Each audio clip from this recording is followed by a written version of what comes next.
Adobe ইলাস্ট্রেটরে যে দুটি selection রয়েছে, একটি হচ্ছে নর্মাল সিলেকশন, ডাইরেক্ট সিলেকশন।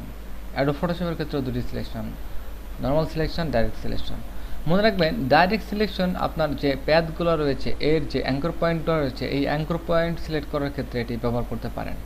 এই শেপটিকে আপনি জাস্ট সিলেক্ট করলে আপনি এটি যে কোনো একটি অ্যাঙ্কর পয়েন্ট সিলেক্ট করতে পারবেন না। যখনই এখানে ক্লিক করবেন তখন দেখতে পাচ্ছেন যে এখানে আপনার স্কেল করার জন্য একটি অ্যারো, এবং আপনি এটি ট্রান্সফর্ম বলতে পারেন, যে আপনি এটিকে সাইজ বড় করতে পারেন, ছোট করতে পারেন।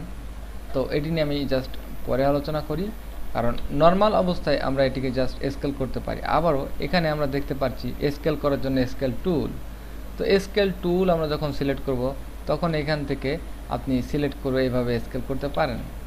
আবার এখানে শেয়ার টুল এবং এখানে রিশেপ টুল, বিভিন্ন ধরনের টুল রয়েছে, যে এই টুলগুলো আমাদের ব্যবহার এখন করতে হবে না। জাস্ট আমি দেখাচ্ছি যে যখন সিলেক্ট করবেন তখন কিন্তু এটিকে নর্মালি স্কেল করতে পারেন, যেটি আপনি এখান থেকে স্কেল যখন সিলেক্ট করবেন যে কোনো এরিয়া ধরে আপনি করতে পারেন।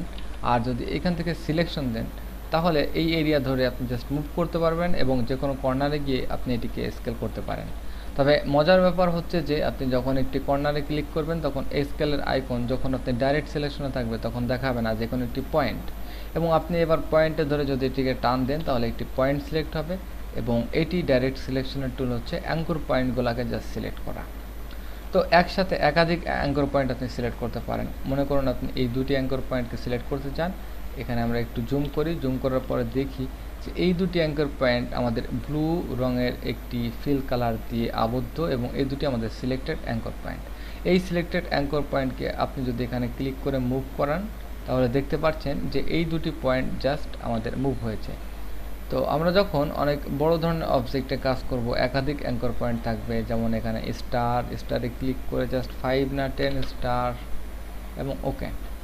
তো এখানে একাধিক অ্যাঙ্কর পয়েন্ট আমরা দেখতে পাচ্ছি। যখন আপনি এখানে সিলেক্ট করবেন জাস্ট সিলেক্ট হবে, এবং মনে রাখবেন সিলেক্ট করার পর আপনি এখানে অ্যাঙ্কর পয়েন্ট সিলেক্ট করতে হলে ডাইরেক্ট সিলেকশন টুল ব্যবহার করবেন। এখান থেকে ডাইরেক্ট সিলেকশন টুল যে কোনো একটি অ্যাঙ্কর পয়েন্টে ক্লিক করার পর আপনি শুধুমাত্র সেই অ্যাঙ্কর পয়েন্টকে মডিফাই করতে পারবেন। মনে করুন যে আমরা এখান থেকে একটি অ্যাঙ্কর পয়েন্টকে জাস্ট সিলেক্ট করতে চাই, এবং এভাবে ড্র্যাগ করে সিলেক্ট করলাম, এবং কিবোর্ড থেকে রাইট অ্যারো কির মাধ্যমে আমরা এই অ্যাঙ্কর পয়েন্টকে মুভ করাতে পারি।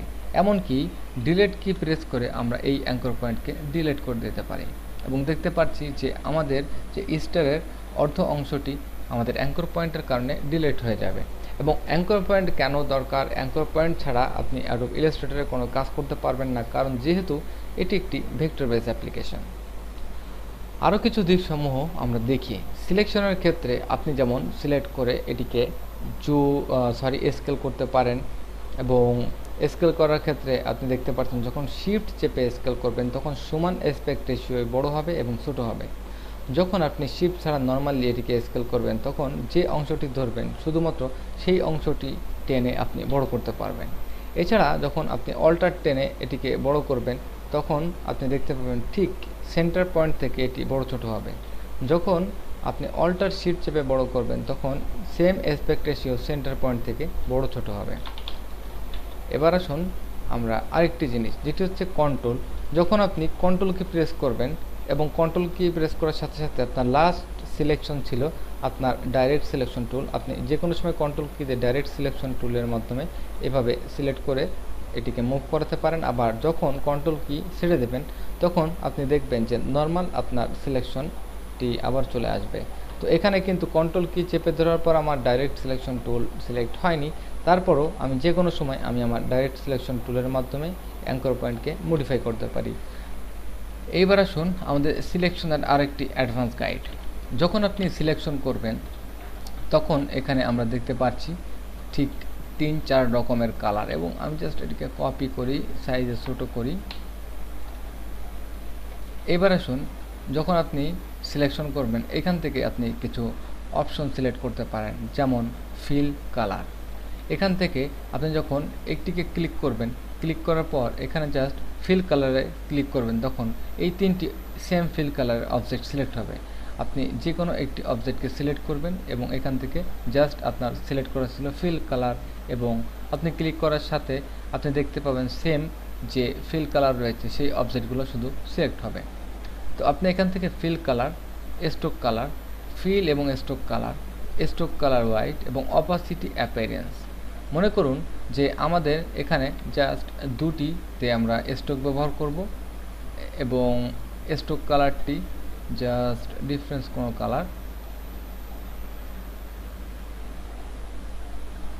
ওকে, আমরা এই দুটিকে স্ট্রোক কালার ব্যবহার করলাম এবং এখান থেকে জাস্ট আমরা স্ট্রোক কালার সিলেক্ট করলাম এবং আপনি যখন সিলেক্ট করবেন তখন এখানে একটি সিলেক্ট করার পর এখানে কিন্তু রিলেটিভ ফিল কালার এটি।